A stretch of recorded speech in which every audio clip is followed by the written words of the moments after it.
View బాగుంది కదా అని వీడియో తీశాను. ఈ వ్యూ వచ్చేసి మా అన్నయ్య వాళ్ళ అపార్ట్మెంట్‌లోది. వాళ్ళది గేటెడ్ కమ్యూనిటీ. వాళ్ళ హోమ్ టూర్ అనేది నేను మంచిగా డీటెయిల్‌గా ఒక వీడియో తీసి పెట్టాను. ఇంట్రెస్ట్ ఉన్న వాళ్ళైతే డిస్క్రిప్షన్‌లో లింక్ ఇస్తాను చూడండి.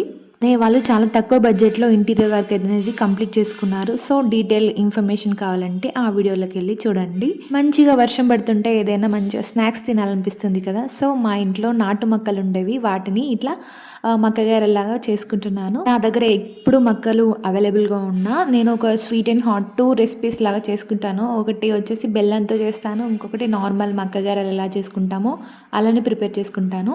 ఏ మాట కామాట చెప్పాలి. స్వీట్ మక్క గారెలైతే చాలా బావుంటాయి. ఇలా బెల్లంతో చేసిన స్వీట్ గారెలైతే పిల్లలకైతే చాలా నచ్చుతుంది. ఒకసారైతే ట్రై చేసి చూడండి. ఓన్లీ జస్ట్ మక్కలు, బెల్లం, కొద్దిగా యాలకులు వేసేసి మిక్సీ పట్టేసుకొని మనం ఫ్రై చేసుకోవడమే. నేనైతే మంచిగా ఇలా ప్లేట్‌లో వేసేసుకొని హ్యాపీగా ఎంజాయ్ చేశాను. వర్షం పడుతున్నప్పుడు టేస్ట్ ఇంకా బావుంటాయి.